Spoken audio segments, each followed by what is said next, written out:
I am Dr. Anjaya, Professor of History, Usmania University, from Hyderabad IGNOU Regional Center. ఈ రోజు మన live ఛానల్లో బిహెచ్ఐసి 134 బుక్లో నుంచి హిస్టరీ ఆఫ్ ఇండియా 1707 నుండి 1950 అనే బుక్లో బిహెచ్ఐసి 134 బుక్లో నుంచి యూనిట్ నెంబర్ 3ని మనం ఈ లైవ్ ఛానల్ డిస్కస్ చేయబోతున్నాం. అదేంటి అంటే unit number 3, establishment of colonial power in Bengal. Establishment of colonial power in Bengal from 1757 to 1765. 1757 to 1765 establishment of colonial power or British rule in Bengal. So how ఈ విధంగా colonial power ఎలా, British rule ఎలా establish అయింది ఇది బెంగాల్లో, మరి బెంగాల్ నుంచి ఎలా విస్తరించింది ఆ తర్వాత చదువుకున్నాగా ఇప్పుడు బెంగాల్లో బ్రిటిష్ వాళ్ళు కలోనియల్ పవర్ ఎట్లా ఎస్టాబ్లిష్ అయింది, ఆ యొక్క Bengal richness, colonial British rule కంప్లీట్గా బెంగాల్లో ఎస్టాబ్లిష్ కావడానికి, ఇండియాలో ఎస్టాబ్లిష్ కావడానికి ఎలా తోడ్పడింది అనేది మనం ఈరోజు లైవ్ ఛానల్లో డిస్కస్ చేయబోతున్నాము. అయితే ఈ కలోనియల్ పవర్ ఎస్టాబ్లిష్ కన్నా ముందు బెంగాల్లో ఉన్నటువంటి ప్రీ బ్రిటిష్ బెంగాల్ ఎలా ఉండేది అంటే, ప్రీ బ్రిటిష్ బెంగాల్లో మొట్టమొదటిసారి బ్రిటిష్ వాళ్ళు 1630లో బెంగాల్లో వాళ్ళు స్థావరాలు ఏర్పాటు చేసుకున్నారు. 1634లో ఒరిస్సాలో బాలాసోర్లో మొదలు ఏర్పాటు చేసుకున్నారు. ఆ తర్వాత బెంగాల్లో హుగ్లీ దగ్గర ఏర్పాటు చేసుకున్నారు వాళ్ళ స్థావరాలు. బ్రిటిష్ మర్చెంట్స్ స్థావరాలు, ట్రేడ్ అండ్ కామర్స్ మర్చెంట్ స్థావరాలు ఇక్కడ చేసుకున్నారు. దాని తర్వాత 1690లో బెంగాల్ నవాబ్ దగ్గర 3 ప్రాంతాలు, గోవిందపూర్, కాలకట్టా అనేటువంటి 3 విలేజెస్ను వాళ్ళు నవాబ్ దగ్గర నుంచి 1690లో పొందినారు. సో ఆ తర్వాత మరి ఈ 3 విలేజెస్ను కలిపి మరి కలకట్టా అనేటువంటి క్యాపిటల్ను ఇక్కడ వాళ్ళు ఎస్టాబ్లిష్ చేసుకున్నారు. కలకట్టా కేంద్రంగా 3 కలిసిపోయినాయి. ఇప్పుడు కలకట్టా కేంద్రంగా వాళ్ళ యొక్క స్థావరాలు, ఇది వర్తక వ్యాపార స్థావరం, బలమైన స్థావరం ఏర్పాటు చేసుకున్నారు 1690 నుండి 90 తర్వాత. అయితే అంతకంటే ముందు వాళ్ళు మద్రాసులో ఏర్పాటు చేసుకున్నారు. ఆ తర్వాత మచిలీపట్నంలో ఏర్పాటు చేసుకున్నారు, సూరత్లో ఏర్పాటు చేసుకున్నారు. సో కానీ బెంగాల్లో ఇక్కడ మరి 1690లో 3 విలేజెస్ పొంది ఆ విలేజెస్లో కలకట్టా కేంద్రంగా వాళ్ళ బలమైన స్థావరం ఏర్పాటు చేసుకున్నారు. ఈ విధంగా మరి బ్రిటిష్ ఇంగ్లీష్ ట్రేడర్స్ కాకుండా ఈ బెంగాల్లో ఎవరెవరు డచ్ ట్రేడర్స్ ఉండేది, మరి ఫ్రెంచ్ వర్తక వ్యాపారం కూడా ఉండేది. ఈ విధంగా 3 పోటీ పడుతుండేది. ఏది డచ్ వాళ్ళు, ఫ్రెంచ్ వాళ్ళు, ఇంగ్లీష్ వాళ్ళు పోటీ పడి వర్తక వ్యాపారం చేస్తుంటే ఈ నేటివ్ నవాబ్స్కు లాభం వస్తుండేది. కాబట్టి వాళ్ళు పర్మిషన్ ఇచ్చినారు. వాళ్ళు సెటిల్మెంట్ ట్రేడ్ సెటిల్మెంట్ డిపార్ట్స్ ఏర్పాటు చేసుకోవడానికి పర్మిషన్ ఇచ్చినారు. ఆ డిపార్ట్స్ను ఏర్పాటు చేసుకున్నారు. ఆ విధంగా కలకట్టాలో కూడా వాళ్ళ ట్రేడింగ్ డిపార్ట్స్ని ఏర్పాటు చేసుకున్నారు. ఆ విధంగా కలకట్టాలో బెంగాలు మరి మొఘల్ సామ్రాజ్యం క్షీణించేటప్పుడు బెంగాల్లో ముర్షీద్ కులీ ఖాన్ అనే అతను ఏం చేసినాడు, ఇండిపెండెంట్ బెంగాల్ స్టేట్ని ఏర్పాటు చేసుకున్నాడు. అతని వారసుడు అలీవర్డి ఖాన్ బలమైన బెంగాల్ స్టేట్ను ఏర్పాటు చేసుకున్నాడు. అలీవర్డి ఖాన్. ఈ అలీవర్డి ఖాన్ తర్వాత అలీవర్డి ఖాన్ తర్వాత ఈ నవాబుగా వచ్చినటువంటి వాడు సిరాజుద్దౌలా. నవాబు అలీవర్డి ఖాన్ తర్వాత నవాబుగా వచ్చినటువంటి Alivardi Khan succeeded by the Sirajuddaula నవాబుగా సక్సీడ్ అయినాడు. అక్కడ వీళ్ళు ఈ ముగ్గురు ఎవరు, ఇంగ్లీష్ ట్రేడర్స్ వాళ్ళ డిపార్ట్స్ ఏర్పాటు చేసుకున్నారు, డచ్ ట్రేడర్స్ వాళ్ళ డిపార్ట్స్ ఏర్పాటు చేసుకున్నారు, ఫ్రెంచ్ ట్రేడర్స్ వాళ్ళ డిపార్ట్స్ ఏర్పాటు చేసుకున్నారు. ఇది బెంగాల్ నవాబ్ పర్మిషన్ తోటి ఏర్పాటు చేసుకున్నారు. అయితే నవాబ్ పర్మిషన్ తోటి ఏర్పాటు చేసుకున్నటువంటి యొక్క వీళ్ళు English East India company Siraj-ud-Daulah permission లేకుండానే ఏంటంటే మొట్టమొదటిసారి మరి ఆ బెంగాల్ నవాబ్ పర్మిషన్ తీసుకొని వాళ్ళు కోటలు కట్టుకోవాలి. ఈ 3 ప్లేస్లలో కోటలు కట్టుకోవాలి. 3 విలేజెస్ కలిపి కోట కట్టుకున్నారు. వాళ్ళ యొక్క ట్రేడింగ్ కోటను ఎట్లా కట్టుకుని పర్మిషన్ తోటి కట్టుకోవాలి, కానీ పర్మిషన్ లేకుండా కట్టడం మొదలుపెట్టారు. అది మొదలైంది వాళ్ళ ఏం పర్మిషన్ లేకుండా కట్టడం అనేది ఇంగ్లీష్ ఈస్ట్ ఇండియా కంపెనీ. మరి ఇంగ్లీష్ ఈస్ట్ ఇండియా కంపెనీ సొంత కోటలు కట్టుకోవటము, మరి వర్తక వ్యాపారం కూడా అంతకుముందు 1717లో ఈ యొక్క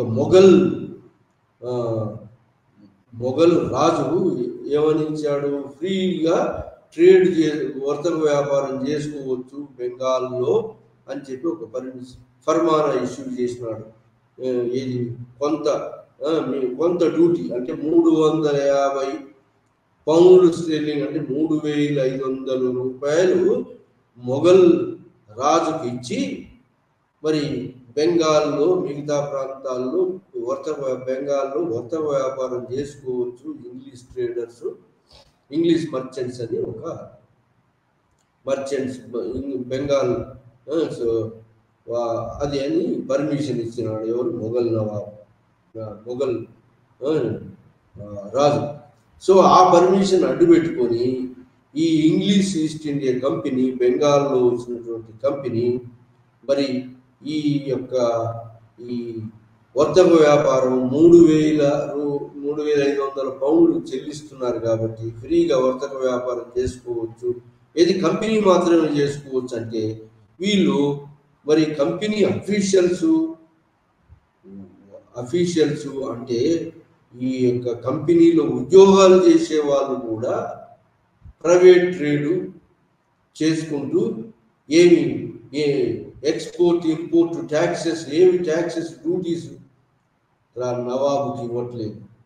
అంటే ఈ సిరాజుద్దౌలాకు ఏ ట్యాక్స్ ఎక్స్పోర్ట్ ఇంపోర్ట్ ట్యాక్స్ కానీ ఏవి ఇవ్వకుండా అతను పర్మిషన్ లేకుండా స్వతంత్రంగా వర్తక వ్యాపారం చేయడం మొదలుపెట్టారు. కోటలు కట్టుకోవటం పర్మిషన్ లేకుండా, రెండవది మొఘల్ రాజుకు 3 రూపాయలు 3500 లేదా 350 పౌండ్స్ అండ్ స్టెర్లింగ్స్ పే చేస్తున్నాము ఇక్కడ వర్తక వ్యాపారం చేసుకున్నందుకు అని చెప్పి నెపంతో మరి వీళ్ళు ఇక్కడ బెంగాల్ నవాబుకు ఏ ట్యాక్స్ పే చేయకుండా స్వతంత్రంగా వర్తక వ్యాపారం చేసుకోవడం ఈ బెంగాల్ నవాబు అయినటువంటి యొక్క సిరాజుద్దౌలాకు నచ్చలేదు. సిరాజుద్దౌలాకు ఈ విధంగా అతని యొక్క అధికారాన్ని ధిక్కరిస్తూ ఈ ఈస్ట్ ఇండియా కంపెనీ ప్రవర్తిస్తుంది. మరి ఇంకా అది కాకుండా మరి సిరాజుద్దౌలా ఏంటి అంటే వీళ్ళు ఇలా చేస్తుంటే ఇతను French French east India company తోటి సత్సంబంధాలు పెట్టుకుని అతన్ని మిలిటరీ ఆర్గనైజ్ చేస్తూ స్వతంత్రంగా మంచి మిలిటరీని తయారు చేసి ఈస్ట్ ఇండియా కంపెనీని అణచివేయాలని చెప్పి ప్రయత్నాలు చేయటం మొదలుపెట్టాడు. ఇంకోటి east India company, English East India company చేసేటువంటి వ్యవహారాలు ఈ యొక్క సిరాజుద్దౌలకు నచ్చలేదు. ఆ విధంగా ఈ రిఫ్ట్ మొదలైంది మధ్యలో. ఎవరి మధ్యలో? బెంగాల్ నవాబ్ అయినటువంటి సిరాజుద్దౌలకు మరి ఇంగ్లీష్ ఈస్ట్ ఇండియా కంపెనీకి మొదలు భేదాభిప్రాయాలు వచ్చినాయి. ఏ పర్మిషన్ లేకుండా, లెక్క చేయకుండా నవాబును వర్తక వ్యాపారం చేసుకోవటం వీళ్ళు మొదలుపెట్టే వరకు ఈ యొక్క సిరాజుద్దౌలా ఏం చేసినాడంటే మంచి మిలిటరీని తయారు చేసి వీళ్ళని అనసాలని చెప్పి ఫ్రెంచ్ వాళ్ళతో తర్పించేసి వీళ్ళని అనసాలని చెప్పి ప్రయత్నం మొదలుపెట్టాడు. ఇంకా ఏం చేసినాడంటే అతను ఇంతకుముందు మొఘల్ నవాబు చేసి అపాయింట్ చేసినటువంటి యొక్క అఫీషియల్స్ను కూడా మార్చి తన యొక్క అనుయాయులను అడ్మినిస్ట్రేషన్లో రీఆర్గనైజ్ చేయటం మొదలుపెట్టాడు సిరాజుద్దౌలా. అలీవర్డి ఖాన్ తర్వాత వచ్చినటువంటి సిరాజుద్దౌలా బెంగాల్ నవాబ్ 1756లో పరిపాలించేటువంటి యొక్క సిరాజుద్దౌలా యొక్క మరి ఈ అడ్మినిస్ట్రేషన్ రీఆర్గనైజేషన్ కానీ, తన అనుయాయులు పెట్టుకోవటం కానీ, పాతగా ఇంతకుముందు ఉన్నటువంటి యొక్క కోర్టరీని కాదని కొత్త వాళ్ళను పెట్టుకోవటం కానీ, ఈ యొక్క పాత వాళ్లకు ఉన్నటువంటి యొక్క మీర్ జాఫర్ కానీ, మరి ఈ జగత్ సేత్ అనే ఇది ట్రేడింగ్ మర్చెంట్ బెంగాల్ బ్యాంకర్ కానీ, బెంగాల్లో అతి ముఖ్యమైన బ్యాంకర్ వ్యవస్థ నడిపేటువంటి జగత్ సేత్ కానీ, మీర్ దుర్లభ అనే అతనికి కానీ, కొంతమంది జమీందార్స్ కానీ ఈ బెంగాల్ నవాబు సిరాజుద్దౌలా చేసేటువంటి పనులు నచ్చక వాళ్ళు ఒక కోట్రీగా, అంటే వాళ్ళు ఒక గ్రూపుగా ఏర్పడ్డారు.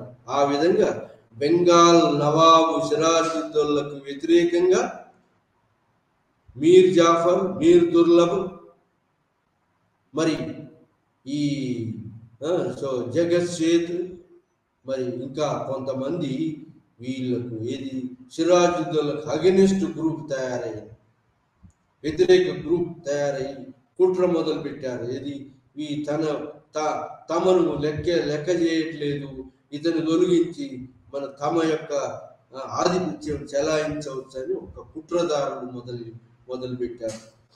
ఇంకా ఒకటి ఏం చేసినారంటే, ఈస్ట్ ఇండియా కంపెనీ ఎవరైతే ఇతనికి సిరాజుద్దౌలాకు వ్యతిరేకులు ఎవరైతే ఉన్నారో, మీర్ దుర్లభ్ అతని యొక్క సన్ కొడుకు ఎవడైతే ఉన్నాడో పెద్ద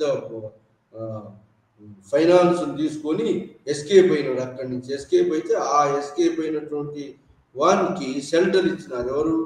ఈ యొక్క ఈస్ట్ ఇండియా కంపెనీ. సో ఆ విధంగా ఈ సిరాజుద్దౌలాకు అగెనిస్ట్గా పనిచేసేటువంటి వాళ్లకు కంపెనీ షెల్టర్ ఇవ్వటం కూడా సిరాజుద్దౌలాకు నచ్చలేదు. సో ఆ విధంగా మరి ప్రైవేటు వర్తక వ్యాపారం చేయటం, ఆఫీసర్స్ ఏ డ్యూటీ కట్టకపోవటం, మరి కోటలు కట్టుకోవటం ఏ పర్మిషన్ లేకుండా, మరి సిరాజుద్దౌలాకు వ్యతిరేకులకు మరి సెంటర్ కల్పించడం, వ్యతిరేకంగా సిరాజుద్దౌలాకు వ్యతిరేకులకు వాళ్ళ కంపెనీ ఒక డిపార్ట్లో షెల్టర్ కల్పించడం, రక్షణ కల్పించడం అనేది మరి ఈ రెండింటి మధ్యలో ఈ విధమైనటువంటి 3-4 కారణాలతోటి వీళ్ళ మధ్యలో మరి రిఫ్ట్ మొదలైంది. ఈ రిఫ్ట్కు అంటే భేదాభిప్రాయం మొదలైంది. ఈ రిఫ్ట్కు ఆజ్యం పోసినటువంటి వాళ్ళు ఎవరంటే కుట్రదారులు. సిరాజుద్దౌలాను దింపాలనేటువంటి యొక్క అంత ముందు బాగా అధికారాన్ని చెలాయించినటువంటి యొక్క మీర్ జాఫర్ కోట్రీ, దాన్ని ఏమంటారంటే కోర్టులో ఉన్నటువంటి కొంత వర్గం సిరాజుద్దౌలాకు వ్యతిరేకంగా తయారైంది. ఎవరు? మీర్ జాఫర్ అనుకోండి, జగత్ సేత్ బ్యాంకర్ అనుకోండి, మరి బిగ్ మర్చెంట్స్ కొంతమంది అనుకోండి, మరి ఈ జమీందారులు కొంతమంది వీళ్ళు మరి వ్యతిరేకంగా ఒక గ్రూప్ తయారైంది. ఈ గ్రూపు సిరాజుద్దౌలా దింపాలని చెప్పి దింపి వారి యొక్క పబ్బం గడుపుకోవాలని చెప్పి కుట్రబన్ని ఈస్ట్ ఇండియా కంపెనీకి చేయులు కలిపింది. అదే సమయంలో వచ్చినటువంటి వాడు Robert Clive, Bengal governor. East India company Bengal గవర్నర్గా వచ్చినటువంటి వాడు రాబర్ట్ క్లైవ్ మద్రాసు నుంచి వచ్చాడు. బెంగాల్ గవర్నర్గా అంతకుముందు కాదు.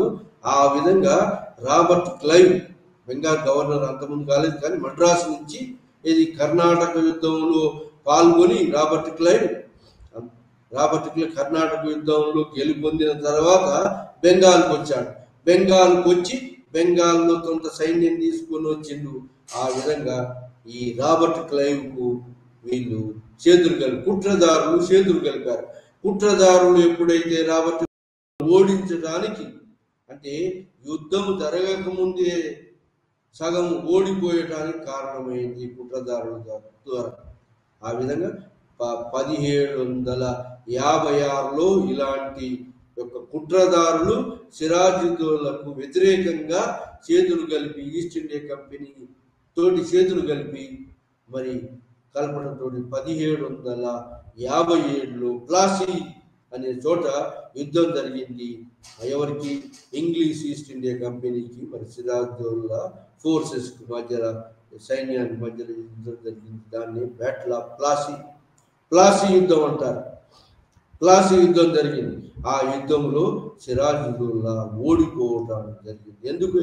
ఎలా ఓడిపోయిండు అంటే, ఈ ఓడిపోవడానికి ముఖ్యమైన కారణం ఎవరంటే ఈ కుట్రదారులు ఈ ఇంగ్లీష్ ఈస్ట్ ఇండియా కంపెనీకి చేతులు కలిపి చాలా ముఖ్యమైనటువంటి వాళ్ళు ఈ ఇంగ్లీష్ ఈస్ట్ ఇండియా కంపెనీ వాళ్ళతో చేతులు కలిపి ఈ సిరాజుద్దౌలా ఓడిపోవడానికి కారణభూతులైనారు. ఆ విధంగా సిరాజుద్దౌలాను ఓడించి ఆ కుట్రలో ఒక భాగమైనటువంటి మీర్ జాఫర్ను మరి నవాబుగా ప్రామిస్ చేశారు.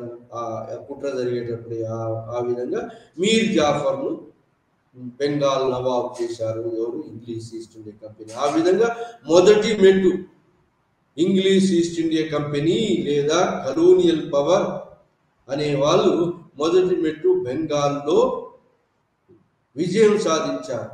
ఆ విధంగా బెంగాల్లో విజయం ఎప్పుడైతే సాధించారో మీర్ జాఫర్ను తమ గుప్పిట్లో నుంచి వాళ్ళు మీర్ జాఫర్ను నవాబ్ చేయగలిగారు ఇది ఈస్ట్ ఇండియా కంపెనీ. ఆ విధంగా ఎప్పుడైతే మీర్ జాఫర్ నవాబ్ చేసినారో మీర్ జాఫర్ ఏం చేసినాడంటే ఈ ఈస్ట్ ఇండియా కంపెనీ ఎంత అడిగితే అంత ఇయ్యడానికి రెడీగా ఒప్పుకున్నాడు.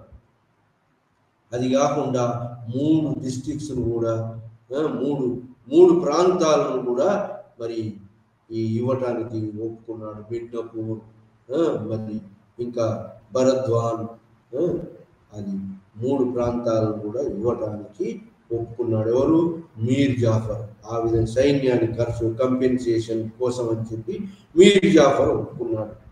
సో ఆ విధంగా బెంగాల్లో ఉన్నటువంటి 3 జిల్లాలు ఏటేం కాకుండా సైన్యానికి ఖర్చు కోసం అని చెప్పి ఈ క్లైవ్కు వాళ్ళ ఈస్ట్ ఇండియా కంపెనీ అఫీషియల్స్కు ప్రజెంటేషన్స్ కూడా ఇచ్చాడు, కంపెన్సేషన్ కూడా ఇచ్చాడు. ఆ విధంగా మీర్ జాఫర్ తృప్తిపరిచాడు ఎవరిని?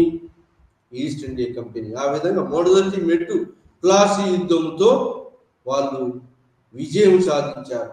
ఆ తర్వాత నెమ్మదిగా మరి కోర్టు వ్యవహారంలో ఇంటర్ఫియరెన్స్గా కావటం, కోర్టులలో అంటే మీర్ జాఫర్ అడ్మినిస్ట్రేషన్లో వాళ్ళు పాల్గొనటం, అఫీషియల్స్ తనదైన అఫీషియల్స్ను అందులో దివాన్ను, ముఖ్యంగా దివాన్ లేదా డిప్యూటీ దివాన్ను తమదైన officials East India Company officials అనుమతితోటి పెట్టుకునేటట్టు చేశారు. ఆ విధంగా మీర్ జాఫర్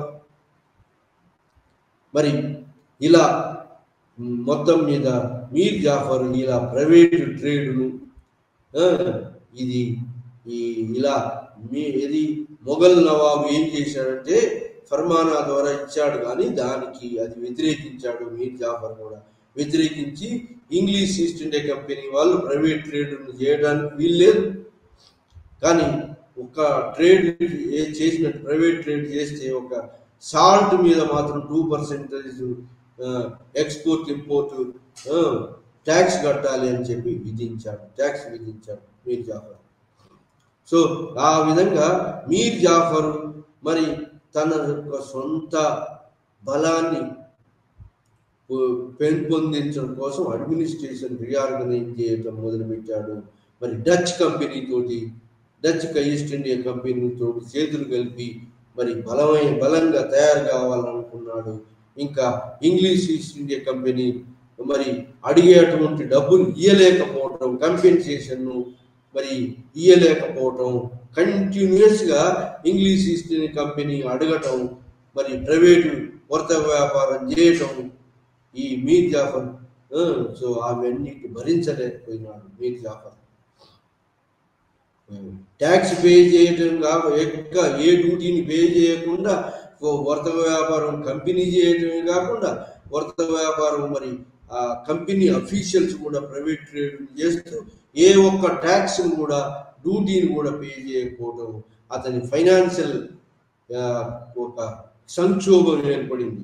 ఎందుకంటే ఆల్రెడీ కంపెన్సేషన్ ఇచ్చాడు, మరి డిమాండ్ ఎంత అడిగితే అంత కంపెన్సేషన్ ఇచ్చాడు, 3 జిల్లాలను ఇచ్చాడు. మరి ఈ ఫైనాన్షియల్ క్రైసిస్ వచ్చేసింది మీర్ జాఫర్. ఆ ఫైనాన్షియల్ క్రైసిస్ సరిదిద్దడానికి మరి అతని చర్యలు చేపట్టడం మొదలుపెట్టాడు. కానీ ఆ చర్యలను డచ్ కంపెనీతో చేతులు కలపడం అనేది వీళ్ళకి ఇంగ్లీష్ ఈస్ట్ ఇండియా కంపెనీకి నచ్చలేదు. సో ఆ విధంగా మళ్ళీ ఇంత ముందులాగానే అతను ఎంత అడిగితే అంత పే చేయడానికి అంత డబ్బు లేకపోవడం, క్రైసిస్ ఏర్పడటం, ఫైనాన్షియల్ క్రైసిస్ ఏర్పడటం, మీర్ జాఫర్ మరి ఇలా మీ సిరాజుద్దౌలా ఎట్లాంటి యొక్క ఫైనాన్షియల్ క్రైసిస్ ఎదుర్కొన్నాడు, అట్లాంటి క్రైసిస్ మీర్ జాఫర్ కూడా ఎదుర్కొన్నాడు. ఈ లోపల ఏమైందంటే మీర్ జాఫర్ యొక్క సన్ మిరాన్ అనేవాడు మిరాన్ ఆర్డర్ తోటే మీర్ జాఫర్ సన్ మిరాన్ ఆర్డర్ తోటి ఎవడు సిరాజుద్దౌలా చంపబడి మీర్ జాఫర్ సింహాసనానికి వచ్చాడు. సిరాజుద్దౌలా చంపబడ్డాడు. ఇది ప్లాసీ యుద్ధంలో ఎవరి ఆర్డర్ తోటి, ఎవరి కుట్రతోటి? మీర్ జాఫర్ సన్ మిరాన్ అనే వాని యొక్క కుట్రతోటి సిరాజుద్దౌలా చంపబడ్డాడు. సిరాజుద్దౌలా చంపబడిన తర్వాత కుట్రదారులలో ఒకడైన మీర్ జాఫర్ మరి బెంగాల్ నవాబుగా వచ్చాడు. బెంగాల్ నవాబుగా వచ్చి ఇంగ్లీష్ ఈస్ట్ ఇండియా కంపెనీకి ప్రామిస్ చేసినటువంటి అన్నింటినీ ఏది కంపెన్సేషన్ అనుకోండి, 3 జిల్లాలు అనుకోండి, 3 ప్రాంతాలు అనుకోండి, వాళ్ళకు ఇవ్వడం పెట్టాడు. కానీ హెవీ కంపెన్సేషన్ ఇవ్వలేక ఫైనాన్షియల్ క్రైసిస్ వచ్చేసింది మీర్ జాఫర్ పీరియడ్. మరి అలా మీర్ జాఫర్ పీరియడ్లో మరి మీర్ జాఫర్ తన సొంత చర్యలు ఏది డచ్ ఈస్ట్ ఇండియా కంపెనీ తోటి మరి ఈ ఇంగ్లీష్ ఈస్ట్ ఇండియా కంపెనీ వ్యతిరేకులతోటి అతను జట్టు కట్టి ఈ యొక్క ఇంగ్లీష్ ఈస్ట్ ఇండియా కంపెనీ పవర్ను తగ్గించాలని చెప్పి మరి ఈ కుట్ర చేయటం మొదలుపెట్టాడు మీర్ జాఫర్ కూడా. కంపెనీ యొక్క వ్యవహారాలు అతనికి నచ్చలేదు. ప్రైవేట్ ట్రేడ్ చేయటం, కంపెనీ అఫీషియల్స్ ₹1 కూడా డబ్బులు ట్యాక్స్ పే చేయకపోవడం, ఫైనాన్షియల్ క్రైసిస్ రావటం, ఇవన్నీ కూడా మళ్ళీ మీర్ జాఫర్ మధ్యలో ఇంగ్లీష్ ఈస్ట్ ఇండియా కంపెనీకి మధ్యలో కాన్ఫ్లిక్ట్ మొదలైంది. ఇద్దరి మధ్యలో మరి పొరపచ్చాలు వచ్చి మధ్యలో ఇక రిలేషన్స్ దెబ్బతిన్నాయి. ఈ టైంలో ఏమైందంటే మీర్ జాఫర్ సన్ మిరాన్ అనేవాడు చనిపోయినాడు. మీర్ జాఫర్ సన్ మిరాన్ అనేవాడు చనిపోయినాడు. మిరాన్ అనేవాడు ఎప్పుడైతే చనిపోయిండో మిరాన్ సన్ మరి రాజ్యానికి రావడానికి మరి తను రావాలని అనుకున్నాడు. మీర్ జాఫర్ సన్ తను రావాలని అనుకున్నాడు. కానీ మరి మీర్ జాఫర్ సన్-ఇన్-లా ఎవడు మీర్ ఖాసిం కూడా పోటీ పడ్డాడు. సో ఈ విధంగా ఇద్దరి మధ్యలో మీర్ జాఫర్ చనిపోయిన తర్వాత, ఓల్డ్ ఏజ్ చనిపోయిన తర్వాత సక్సెషన్ స్ట్రగుల్ మొదలైంది ఇద్దరి మధ్యలో. మీర్ జాఫర్ తర్వాత వారసులు ఎవరని మిరాన్ కొడుకు ఒకవైపు, మీర్ జాఫర్ యొక్క సన్-ఇన్-లా మీర్ ఖాసిం ఇంకోవైపు. మరి మీర్ ఖాసిం మరి ఆ టైంకు ఏంటంటే మీర్ జాఫర్ ఆ పీరియడ్లో ఈస్ట్ ఇండియా కంపెనీ యొక్క గవర్నర్, ఈ యొక్క నడిపించే కంపెనీ వ్యవహారాలను నడిపేటువంటి రాబర్ట్ క్లైవ్ పోయి వన్సిరట్ అనే అటువంటి కొత్త గవర్నరు, కొత్త కంపెనీ గవర్నర్ వచ్చాడు ఈ బెంగాల్ కలకత్తా ట్రేడింగ్ డిపార్ట్మెంట్ చూసుకోవడానికి. వన్సిరాట్ అనేవాడు వచ్చాడు. వన్సిరాట్ అనేవాడు ఈ గవర్నర్గా వచ్చాడు. వచ్చి వాడు మీర్ ఖాసిం వైపు మొదలుపెట్టాడు. ఆ మీర్ జాఫర్ యొక్క సన్ కాకుండా మీర్ ఖాసింను గద్దెనెక్కించడానికి మొదలుపెట్టాడు. ఎవరు? ఈ యొక్క వన్సిరాట్ అనే గవర్నర్, న్యూ గవర్నర్, కొత్తగా వచ్చి రాబర్ట్ క్లైవ్ తర్వాత వచ్చినటువంటి గవర్నర్ వన్సిరాట్ అనే అతను గవర్నర్. మరి మీర్ ఖాసిం మొగ్గాడు. మీర్ ఖాసిం కూడా మరి అతను 3 జిల్లాలని, 3 డిస్ట్రిక్ట్స్ను అలా ఇది మరి ఇలా 3 ప్రాంతాలు కాకుండా 3 ప్రాంతాలు 3 జిల్లాలను పెట్టినప్పుడు ఈ 3 జిల్లాలని మొత్తానికి కంపెన్సేషన్గా ఇది బ్రిటిష్ ఇంగ్లీష్ కంపెనీ యొక్క ఆర్మ్డ్ ఫోర్సెస్ కంపెన్సేషన్గా ఇంకా కొన్ని ప్రాంతాలు ఎక్కువ డిస్ట్రిక్ట్స్ ఇవ్వటానికి ఒప్పుకున్నాడు. ఎవరు? ఈ మీర్ ఖాసిం. ఆ విధంగా మీర్ ఖాసిం తన యొక్క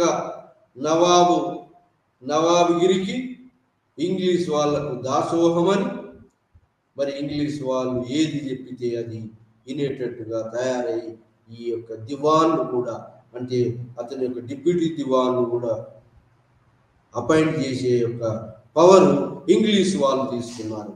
ఈ విధంగా మీర్ ఖాసిం పీరియడ్లో మరి మొత్తం బెంగాల్ నవాబ్ పవర్ పోయి మొత్తం English East India company power establish అయిందని చెప్పుకోవచ్చు. ఆ విధంగా మీర్ ఖాసిం పీరియడ్లో మరి ఇంకా ఫైనాన్షియల్ కాల్ ఇచ్చినటువంటి యొక్క కొన్ని జిల్లాలను అతను కంపెనీ ఫోర్సెస్కు మెయింటెనెన్స్కి ఇవ్వటమే కాకుండా హెవీ కంపెన్సేషన్ ఇచ్చాడు మీర్ ఖాసిం. కానీ దాంతో తృప్తి పడలేదు ఇంగ్లీష్ ఈస్ట్ ఇండియా కంపెనీ వాళ్ళు. మళ్ళీ ప్రైవేట్ ట్రేడ్ చేయటము, ఏది ట్యాక్స్ ఇవ్వకపోవటము, తన యొక్క వ్యతిరేకులకు మరి షెల్టర్ కల్పించడం. ఆ విధంగా మీర్ ఖాసిం మధ్యలో మళ్ళీ ఇంగ్లీష్ ఈస్ట్ ఇండియా కంపెనీ మధ్యలో మళ్ళీ పొరపత్యాలు రావటం జరిగింది. ఆ విధంగా పొరపత్యాలు వస్తే ఈ మీర్ ఇంకా ఒకటి ఇంపార్టెంట్ అంటే ఏంటి అంటే మీర్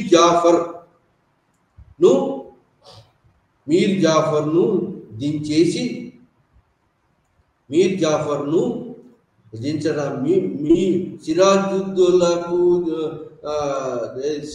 నవాబ్గిరి దిగడానికి ఎవరు కుట్రదారులు, సిరాజుద్దౌలా కుట్రదారులు పని. కానీ మీర్ జాఫర్ దించడానికి ప్రయత్నం ఏంటంటే ముఖ్యమైనది ఏంటి సంఘటన జరిగిందంటే మీర్ జాఫర్ పీరియడ్లో అతని యొక్క ఆర్మీ ఎవరి యొక్క ఆర్మీ? ఈ యొక్క మీర్ జాఫర్ యొక్క ఆర్మీ. మీర్ జాఫర్ ఫైనాన్షియల్ క్రైసిస్ ఫేస్ చేస్తున్నాడు కాబట్టి ఆర్మీకి సైన్యానికి జీతాలు ఇవ్వలేదు. సైన్యానికి జీతాలు ఇవ్వకపోవడంతో సైన్యం తిరుగుబాటు చేసింది.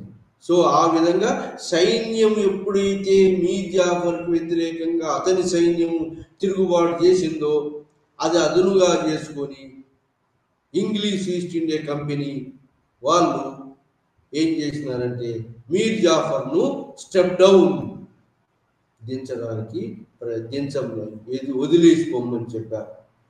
మీర్ జాఫర్ను సింహాసనం వదిలేసి మరి మీర్ ఖాసింకు అపాయింట్ చేయడం జరిగింది. ఆ విధంగా మీర్ జాఫర్ను మరి స్టెప్ డౌన్ చేయడానికి ముఖ్యమైన కారణం ఏంటంటే అతని యొక్క సొంత సైన్యం తిరుగుబాటే ముఖ్య కారణం. ఆ విధంగా మీర్ జాఫర్ నవాబ్గిరిని వదిలిపెట్టాడు. మీర్ కాసిం వచ్చాడు. మీర్ కాసిం వచ్చి మన యొక్క సొంత కొన్ని 3 జిల్లాలు ముఖ్యమైన బెంగాల్, బీహార్, సో ఈ యొక్క లో ఉన్నటువంటి ముఖ్యమైన జిల్లాలు 3 జిల్లాలను ఇవ్వటమే కాకుండా హెవీ కంపెన్సేషన్ ఇచ్చాడు. ఎవరికి? ఈ యొక్క ఇంగ్లీష్ ఈస్ట్ ఇండియా కంపెనీ. అంటే మీర్ జాఫర్ కన్నా ఎక్కువ తృప్తిపరచడానికి ఒప్పుకున్నాడు. ఎవరు? Mir Kasim. Mir Kasim son in law the Mir Jafar. ఆ స్టెప్ డౌన్ చేసిన తర్వాత మీర్ కాసిం మరి బాగా తృప్తిపరచడానికి ఒప్పుకున్నాడు. సో ఆ విధంగా మరి మీర్ కాసిం అధికారానికి వచ్చాడు. మీర్ కాసిం పీరియడ్లో కూడా మళ్ళీ ఈ సొంత ఇంగ్లీష్ ఈస్ట్ ఇండియా కంపెనీ సొంత వ్యవహారం. మీర్ కాసిం పీరియడ్లో మరి 3 జిల్లాలను సైన్యానికి పోషణ ఖర్చు అయ్యేదంతా కూడా జిల్లాలను ఇచ్చినప్పటికీ ఈ ప్రైవేట్ ట్రేడ్ కొనసాగించడం, మరి ట్యాక్సులు ఏది పే చేయకపోవటం, ఫైనాన్షియల్ క్రైసిస్ రావటం మీర్ కాసిం పీరియడ్లో. మళ్ళీ ఈ మీర్ కాసిం కూడా ఫైనాన్షియల్ యొక్క స్టెబిలిటీని చేయాలని చెప్పి ప్రయత్నాలు మొదలుపెట్టాడు. ఆ ప్రయత్నాలలో ఈ ఇంగ్లీష్ ఈస్ట్ ఇండియా కంపెనీకి మళ్ళీ మీర్ కాసింకి మధ్యలో భేదాభిప్రాయాలు వచ్చినాయి. భేదాభిప్రాయాలు రావటం జరిగింది. ఈ యొక్క భేదాభిప్రాయాలు వస్తే మీర్ కాసిం మరి సో మీర్ కాసిం ఈ మీర్ జాఫర్ లాగా సింహాసనాన్ని వదిలిపెట్టలేదు. ఈ కంపెనీని యొక్క ఆకలి తీర్చడానికి అతని దగ్గర సరైన వనరులు లేకుండా పోయినాయి మీర్ కాసిం. సో ఆ విధంగా వనరులు లేకపోవడం, English East India Company officials arrogance, company power మొత్తం తన కీలు బొమ్మలుగా చేసి పవర్ అంతా లాక్కోవటం, ఇలాంటి చర్యలకు మీర్ కాసిం ఒప్పుకోకుండా మరి ఈ ఇంగ్లీష్ ఈస్ట్ ఇండియా కంపెనీకి సరెండర్ కాకుండా, కంపెనీ ఈ మీర్ జాఫర్ లాగా స్టెప్ డౌన్ కాలేదు. మరి కాకుండా ఏం చేసినాడు Mir Kasim? English East India Company ఎదిరించి ఇంగ్లీష్ ఈస్ట్ ఇండియా కంపెనీకి వ్యతిరేకంగా కూటమి కట్టాడు. ఎక్కడ కూటము? ఈ హౌద్ నవాబ్ షజావుద్దౌలా అండ్ మొఘల్ ఎంపరర్ షా ఆలం, ఈ ముగ్గురితోటి కూటమి కట్టాడు. ఎవరు? మీర్ కాసిం ముగ్గురితోటి కూటమి కట్టాడు. ఈ కూటమి ఒకవైపు ఇంకా ఏం చేశాడంటే ఈ యొక్క మీర్ కాసిం తన యొక్క క్యాపిటల్ను కూడా ఈ యొక్క ముర్షిదాబాద్లో కాకుండా మరి మాంగీర్కు మార్చాడు. మాంగీర్ దూరంగా, అంటే కలకత్తా సీ పోర్టు దగ్గరగా ఉన్న ముర్షిదాబాద్ కాకుండా మాంగీర్కు మార్చాడు. సొంత నిర్ణయాలు తీసుకోవడం మొదలుపెట్టాడు. ఆ విధంగా ఇద్దరి మధ్యలో భేదాభిప్రాయాలు వచ్చినాయి. ఈ భేదాభిప్రాయాలకు మరి ఇంగ్లీష్ ఈస్ట్ ఇండియా కంపెనీ తన యొక్క చెప్పుతో చేతుల్లో ఉన్నటువంటి వాళ్ళను డిప్యూటీ దివాన్లుగా పెట్టి పరిపాలన అంతా కూడా పరిపాలనలో ఇంటర్ఫియర్ అయ్యి సొంతంగా మరి ఈ విధంగా ఇంటర్ఫియర్ అడ్మినిస్ట్రేషన్లో వాళ్ళే చెలాయించడం మొదలుపెట్టారు. ఇలాంటి ఒక సిచ్యువేషన్లో ఈ మీర్ కాసిం ఇక వీళ్ళకు లొంగేది లేదు మరి అని చెప్పి ఒక జట్టు కట్టాడు. ఎవరితోటి? హౌద్ నవాబ్ షజావుద్దౌలా తోటి, మొఘల్ ఎంపరర్ షా ఆలం తోటి ఈ ముగ్గురు జత కట్టారు. ఎవరు? వ్యతిరేకంగా. ఎవరికి? ఇంగ్లీష్ ఈస్ట్ ఇండియా కంపెనీ అంటే colonial power English East India కంపెనీకి వ్యతిరేకంగా జట్టు కట్టాడు. ఈ జట్టుతోటి మరి ఇంగ్లీష్ ఈస్ట్ ఇండియా కంపెనీ మరి ఈ యొక్క మీర్ కాసిం మరి మిగతా అతని యొక్క అయాలీస్ ఉన్నటువంటి హౌద్ నవాబ్ షజావుద్దౌలా అండ్ షా ఆలం, మొఘల్ ఎంపరర్ షా ఆలం ముగ్గురు కలిసి ఒకవైపు, మరి వీళ్ళు ఇంగ్లీష్ ఈస్ట్ ఇండియా కంపెనీ ఒకవైపు యుద్ధం జరిగింది. బ్యాటిల్ ఆఫ్ బక్సర్ యుద్ధం జరిగింది. ఈ బక్సర్ యుద్ధంలో ఎవరు? ఈ యొక్క ముగ్గురు కూడా ఓడిపోయినారు. ఎవరు? ఈ మీర్ కాసిం ఓడిపోయినాడు, మరి షజావుద్దౌలా ఓడిపోయినాడు, మొఘల్ ఎంపరర్ షా ఆలం కూడా ఓడిపోయినాడు. సో ఆ విధంగా ఈ ముగ్గురు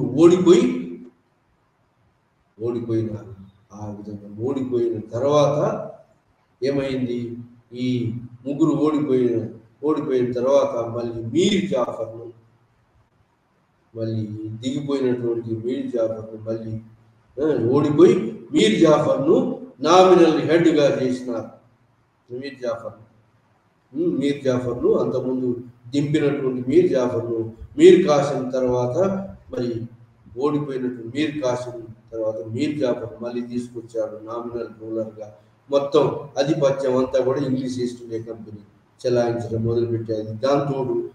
దీనికి తోడు ఏం చేసినాడంటే మొఘల్ ఎంపరర్ షా ఆలం తోటి మరి 3 బెంగాల్, బీహార్, ఒరిస్సా ప్రాంతాల యొక్క దివానీగిరి అంటే రెవెన్యూ ట్యాక్స్ వసూలు చేసే అధికారాన్ని కూడా పొందారు. సో ఈ విధంగా మొఘల్ ఎంపరర్ ఫర్మానా తోటి బాక్సర్ 1764లో జరిగినటువంటి బాక్సర్ లేదా బుక్సర్ యుద్ధంలో ఈ ముగ్గురు నవాబులు, మొఘల్ ఎంపరర్ మరి 2 ఔద్ నవాబు అండ్ బెంగాల్ నవాబు మీర్ కాసిం, ఔద్ నవాబ్ షజావుద్దౌలా, వీళ్ళు ముగ్గురు కూడా ఓడిపోయి మరి మొఘల్ ఎంపరర్ ఫర్మానా తోటి మరి దివానీ రైట్స్ పొందారు. ఆ విధంగా డబుల్ గవర్నమెంట్ ఇది బెంగాల్ ఎస్టాబ్లిష్ చేశారు ఈస్ట్ ఇండియా కంపెనీ వాళ్ళు. డబుల్ గవర్నమెంట్ అంటే ఫైనాన్స్, రెవెన్యూ కలెక్షన్ అంతా వాళ్ళ చేతిలోకి తీసుకున్నారు. మొత్తం బీహార్, బెంగాల్ అండ్ ఒరిస్సా ప్రాంతాల మొత్తం బెంగాల్ మొత్తం అంతకుముందు ఈ ప్రాంతాలే కాకుండా మొత్తం దివానీ రైట్స్ కూడా పొందారు. బెంగాల్ ప్రెసిడెన్సీలో మరి దివానీ రైట్స్ పొందారు. ఎప్పుడు మీర్ కాసిం తొలగించి దివానీ రైట్స్ పొందారు. ఆ విధంగా మీర్ జాఫర్ను నామినల్ హెడ్గా తీసుకొచ్చుకున్నారు. సో ఆ విధంగా దివానీ రైట్స్ పొందారు మొఘల్ ఎంపరర్ తోటి. ఇది మరి సుప్రమసీ ఎస్టాబ్లిష్ అయింది. ఎవరిది? East India Company supremacy establish అయింది. ఆ విధంగా ఈస్ట్ ఇండియా కంపెనీ మరి political diwani rights, revenue collection rights తీసుకొచ్చుకున్నారు మొఘల్ ఎంపరర్ ఆర్డర్ తోటి, ఫర్మానా తోటి. సో ఆ విధంగా మరి మీర్ జాఫర్ తీసుకొచ్చుకున్నారు. మీర్ జాఫర్ పప్పెట్గా చేశారు. మీర్ జాఫర్ తర్వాత మీర్ జాఫర్ కొంతకాలానికి చనిపోయినాడు. తర్వాత మీర్ జాఫర్ యొక్క కొడుకు యొక్క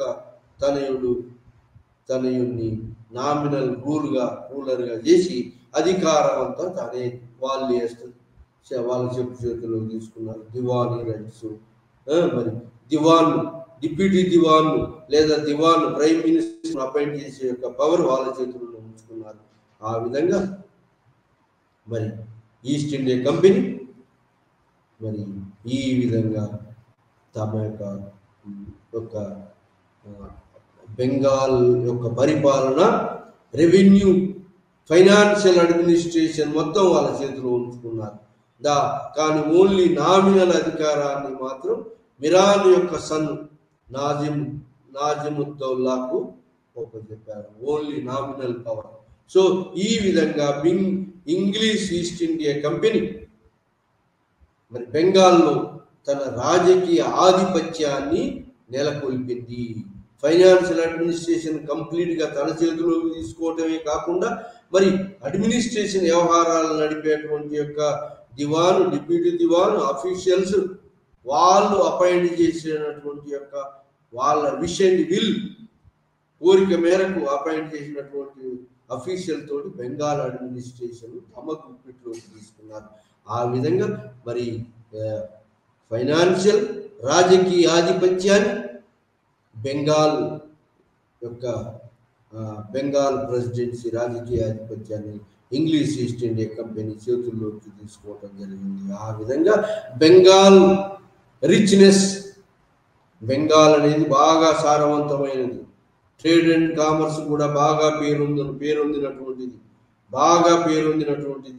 ట్రేడ్ అండ్ కామర్స్కు వర్తక వ్యాపారానికి కూడా బాగా పంటలు పండేటువంటి యొక్క area sugar cane, cotton textiles, మరి పంటలు, మరి ఇంకా ఇండిగో, మరి మిగతా ఎన్నో పంటలు బాగా ప్రసిద్ధి.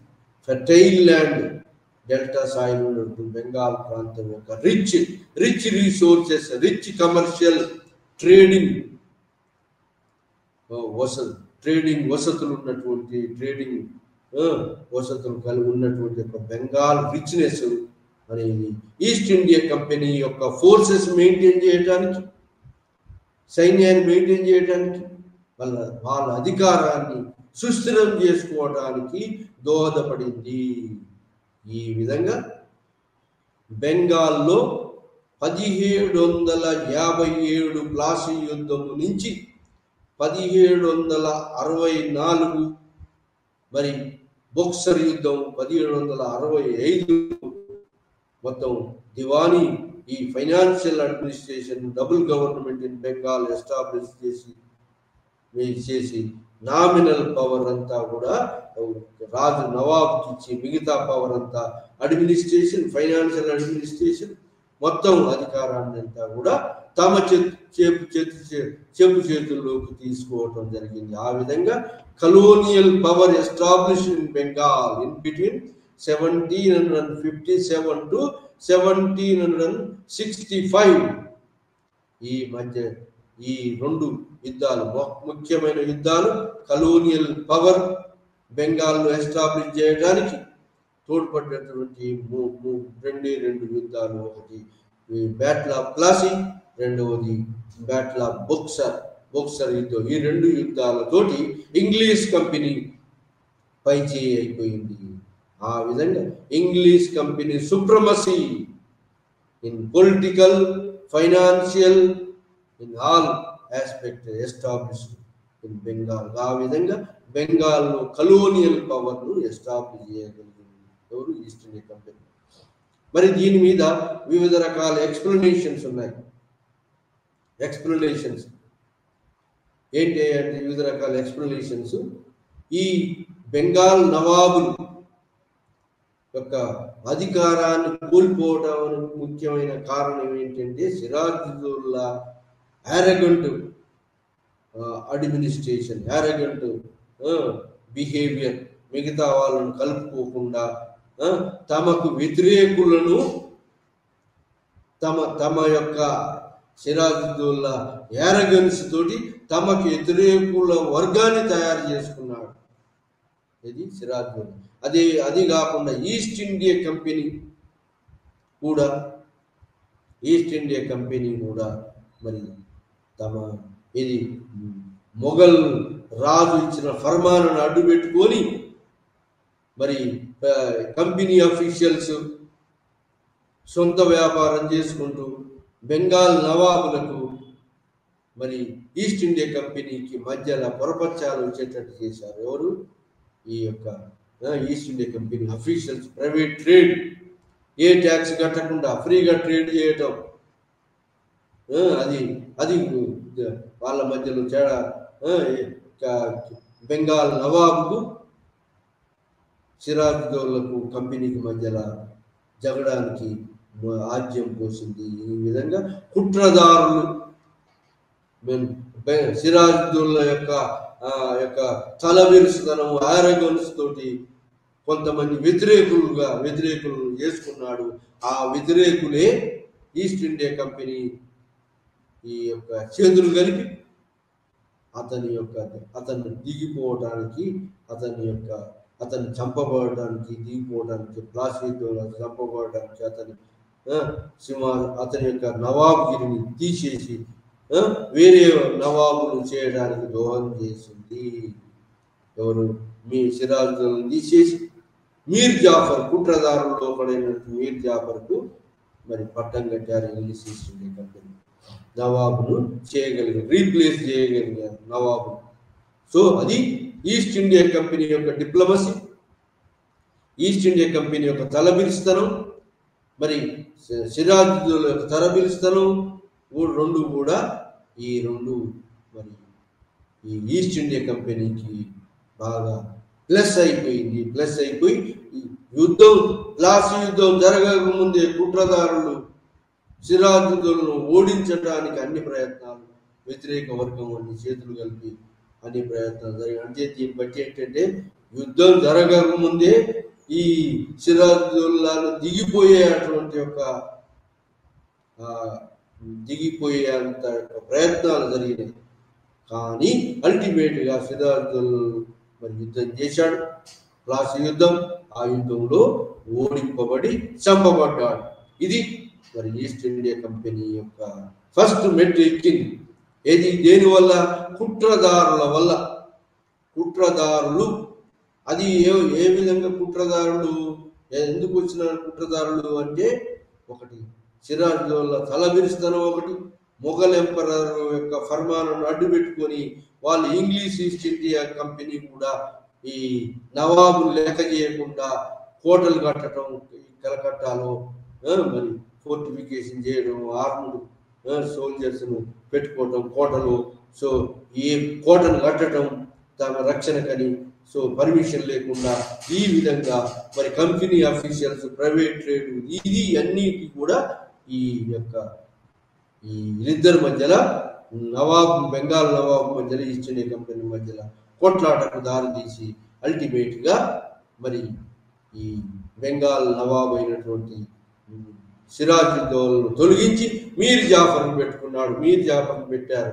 మీర్ జాఫర్ కంపెనీ అనుకున్నదంతా కూడా ఇవ్వటం మొదలుపెట్టాడు. హెవీ కంపెన్సేషన్ ఇచ్చాడు, కొన్ని ప్రాంతాలు కూడా ఇచ్చాడు.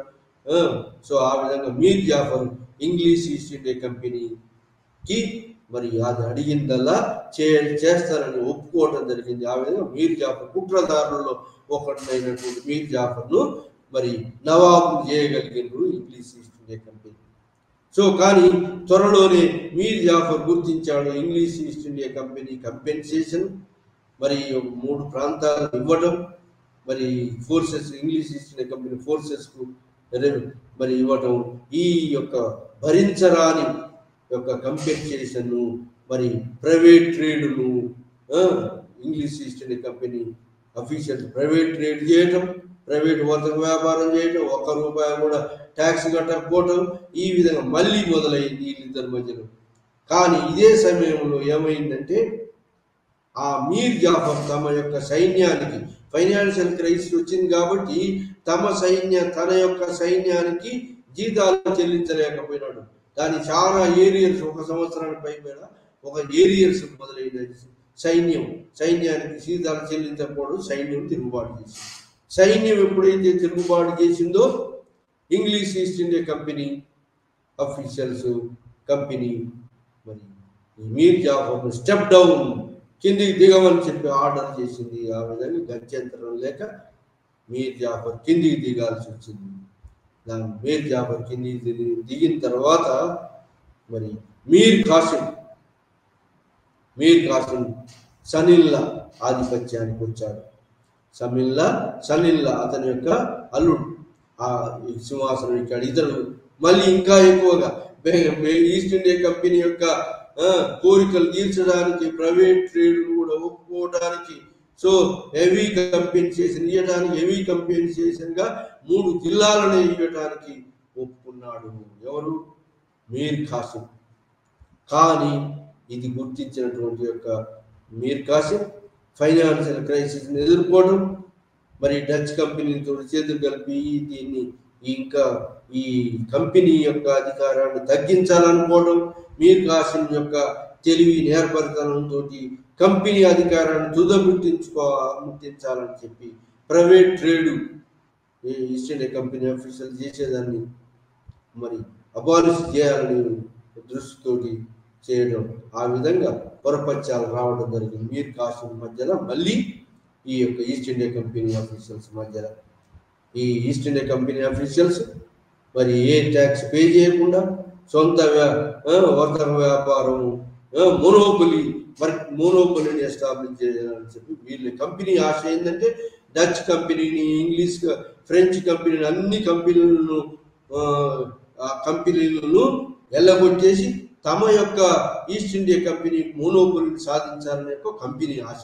ఆ విధంగా కంపెనీ ఫైనాన్షియల్ పొలిటికల్ ఆధిపత్యాన్ని సాధించాలని కంపెనీ అనుకోవటం, పొలిటికల్ ఆధిపత్యం తమదే ఉండాలని నవాబులు అనుకోవటం, ఈ రెండింటి మధ్య కాంట్రడిక్షన్, కాన్ఫ్లిక్ట్, ఆధిపత్యం తమదే నెలకొనాలని నవాబులు అనుకోవటం, బెంగాల్ నవాబులు అనుకోవటం, ఆధిపత్యం తమదే గెలవాలని English East India company officials company అనుకోవటం, ఈ రెండింటి మధ్యలో రిలేషన్ స్ట్రెయిన్ రిలేషన్ అయిపోయి మళ్ళీ ఈ స్టెప్ ఈ యొక్క మీర్ జాఫర్ లాగా ఈ మీర్ కాసిం స్టెప్ డౌన్ కాలేదు, సింహాసనాన్ని నవాబ్గిరిని వదిలిపెట్టకుండా ఏం చేసినట్టు ఇతను జట్టు కట్టాడు. ఎవరితోటి?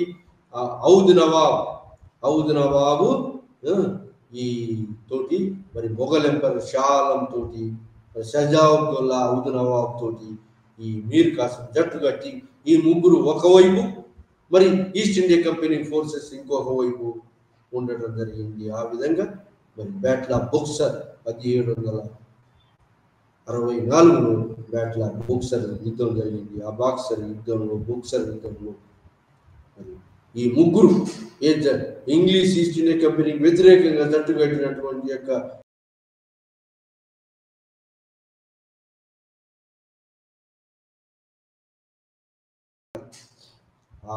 ఆ విధంగా ఓడిపోయిన తర్వాత మళ్ళీ ఈ యొక్క మీర్ కాసిం వెళ్ళిపోయినాడు. మీర్ కాసిం వెళ్ళిపోయిన తర్వాత మీర్ జాఫర్ మళ్ళీ ఇన్వైట్ చేశారు. నామినల్ హెడ్ మీర్ జాఫర్గా ఉంచుకొని రియల్ హెడ్ ఎవరయ్యా అంటే రియల్ హెడ్ దివాన్ని ఏర్పాటు చేసుకున్నారు. ఆ తర్వాత మీర్ జాఫర్ కొద్ది కాలంలో చనిపోయినాడు. మీర్ జాఫర్ తర్వాత మీర్ జాఫర్ యొక్క కొడుకు యొక్క సన్, మిరాన్ యొక్క సన్ నజీర్ నిజాముద్దౌలా అనే నామినల్ రూలర్గా చేసి ఈస్ట్ ఇండియా కంపెనీ మొత్తం తమ పరిపాలన మొదలుపెట్టింది. ఆ విధంగా కంపెనీ మీర్ కాసిం మరి ఔద్ నవాబ్ను మొఘల్ ఎంపరర్ను ఓడించి మొఘల్ ఎంపరర్ తోటి ఒక ఫర్మానా ఇష్యూ చేసిన Mughal emperor granted the Bihar, Bengal and Orissa 3 ప్రాంతాలను ఈస్ట్ ఇండియా కంపెనీ ఇస్తూ ఈ 3 ప్రాంతాల యొక్క రెవెన్యూ కలెక్షన్ మొత్తాన్ని వాళ్ళకు చెప్పాడు. ఎవరు? మొఘల్ ఎంపరర్ షా ఆలం. సో ఆ విధంగా మొఘల్ ఎంపరర్ షా ఆలం యొక్క ఫర్మానా తోటి వీళ్ళు ఫైనాన్షియల్ అడ్మినిస్ట్రేషన్తో పాటు ఈ యొక్క ఇంటర్నల్ అడ్మినిస్ట్రేషన్లో కూడా జోక్యం చేసుకొని తమ యొక్క అనుయాయుల్నే దివాన్లుగా, డిప్యూటీ దివాన్లుగా, ఆఫీషియల్స్ అపాయింట్ చేసుకోవడం, మొత్తం పరిపాలన అంతా కూడా తమ హస్తగతం చేసుకున్నారు. అది జరిగినటువంటిది. ఈ విధంగా మరి ఈ అన్నిటి కారణంతో ఈస్ట్ ఇండియా కంపెనీ మరి తమ అధికారాన్ని బెంగాల్లో సుస్థిరం చేసుకోగలిగింది. సో ఆ విధంగా మరి బెంగాల్లో తమ అధికారాన్ని సుస్థిరం చేసుకొని ఫైనాన్షియల్ అడ్మినిస్ట్రేషన్, పొలిటికల్ అడ్మినిస్ట్రేషన్ కూడా తమ అనుయాయులతో ఇండైరెక్ట్గా పరిపాలించే అధికారాలు పరిపాలన హస్తగతం, ఫైనాన్షియల్ పొలిటికల్ పరిపాలన హస్తగతాన్ని తమ ఆధీనంలో తీసుకొచ్చుకుంది. ఆ విధంగా colonial rule or English East India company rule established in Bengal between 1757 to Plassey War to Buxar War 1765 treaty.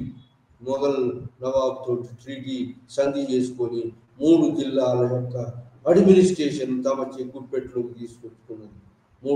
మూడు ప్రాంతాలు బీహార్ అండ్ బెంగాల్, ఒరిస్సా ప్రాంతాల యొక్క రెవెన్యూ కలెక్షన్, ఆ విధంగా నామినల్ రూలర్ను బెంగాల్ నవాబ్ నామినల్ చేసి పరిపాలన అంతా డిప్యూటీ దివాన్ల చేతుల్లో దివాన్లు కూడా ఈ యొక్క ఇంగ్లీష్ ఈస్ట్ ఇండియా కంపెనీ చేత అపాయింట్ చేయబడ్డటువంటి వాళ్ళ కోరిక మేరకే వాళ్ళు ఉండాలి.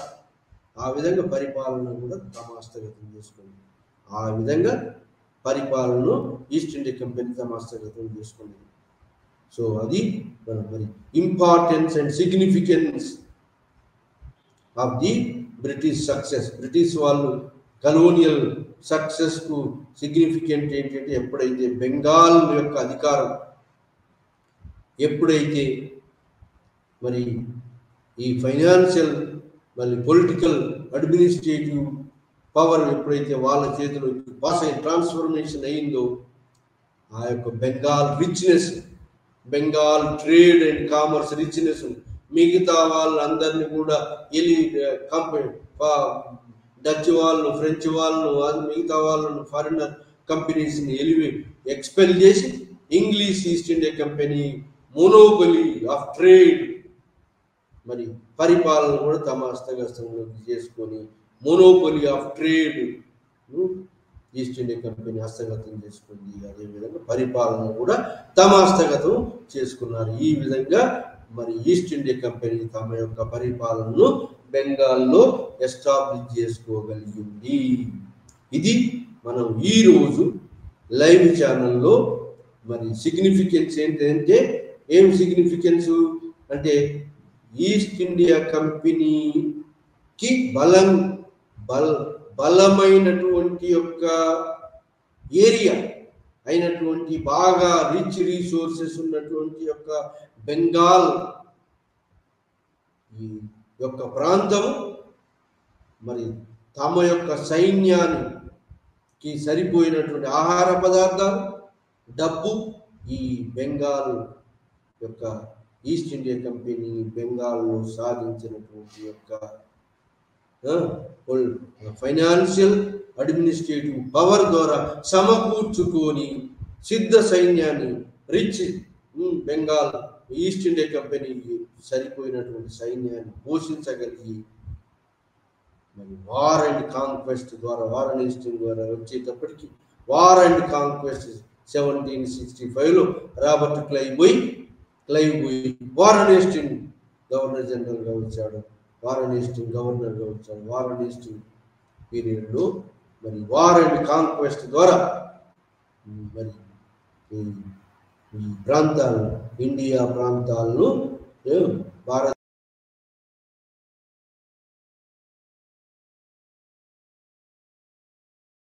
చేసిన తర్వాత మిగతా భారతదేశాన్ని గెలవడానికి, యుద్ధం ద్వారా గెలవడానికి సరిపోయిన సైన్యాన్ని సమకూర్చుకుంది.